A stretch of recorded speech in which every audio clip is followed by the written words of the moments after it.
If you're a real estate agent and you're tired of unpredictable lead flow, in this video I'm going to show you 4 things that you can fix today in order to start seeing results as soon as tomorrow. Just to give you some context, we use all of these things with the dozens of agents that we manage. And on average, our agents consistently see between 5 to 10 new appointments per month. And I can guarantee you can get there too if you fix these mistakes. Let's get into it. Most realtors think that their lead gen's unpredictable because it's just that time of the market, or maybe it's the interest rate's fault.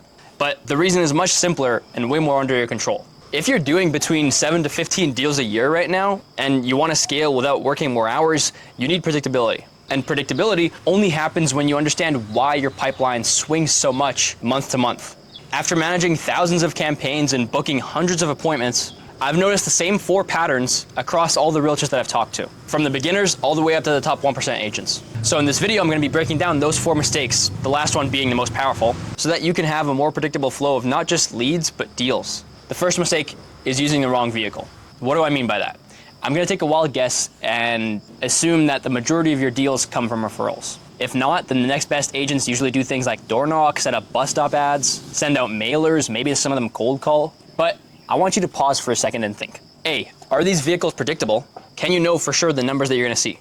And B, are they scalable? You have to invest more time and more effort in order to keep seeing results? Or is it something that can run in the background? See, most agents rely on referrals or other inconsistent vehicles because it's the safe option. But what they don't realize is that it's only safe because it's widely accepted by all the bottom agents. They're doing the same exact things their parents and their grandparents did. So if you do the same things that every other agent does, how can you expect to see different results? So what you need to do is find a modern, digital age vehicle for lead flow. There's literally dozens of different advertising platforms and social media platforms to choose from. You're able to be successful from any one of them if you stick to it long enough, make mistakes, learn from your mistakes, and improve. It's exactly how we learn what works for our realtors. And if someone else has done it, there's no reason that you can't too. So if you do that, you'll finally have a bird's eye view of everything that's going on in your business, instead of having roller coaster months and only finding out that you need to change something after your business has already slowed. Number 2, tracking things. After you've got the correct vehicle in place, you need to make sure that you're actually tracking things. I see so many agents start doing something and then quit. But what they don't realize is that they quit at the very beginning. I've heard it so many times now. Yeah, I tried running Facebook ads for 2 months and all I did was really waste $500. It doesn't work. It didn't work because you posted the ads and thought that you were done. You thought you would just test it out, see if you get anything from it.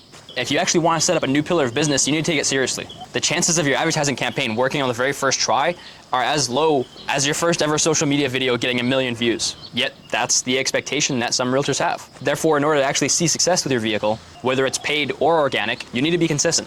If you want to set up something that's going to get you deals in your sleep, it's going to be difficult. It's supposed to be difficult. If it wasn't, every other realtor would be doing it. It's just like riding a bike. In the beginning, you're going to be shit, but with time, you're slowly going to learn what works, what doesn't work, and eventually you're going to be able to tell how well something is going to do before it even goes live. But you'll only get there if you stay consistent and track things. Once you start tracking, you're able to see what works and double down. Number 3, your filtering system. Once you do start seeing some results and some leads coming through, you need to make sure that you're not just letting any Tom, Dick, and Harry in your pipeline. And you do that by having a high friction qualification process. So, as an example, if you're running ads on Facebook, instead of using instant forms and giving people the ability to fill out all their information with the click of a button, you take them to actual landing pages with extensive qualifying questions to make sure that the people that come through aren't tire kickers. And yeah, the cost per lead will be more expensive, but would you rather have 100 shitty leads to dig through or 10 people ready to move right now?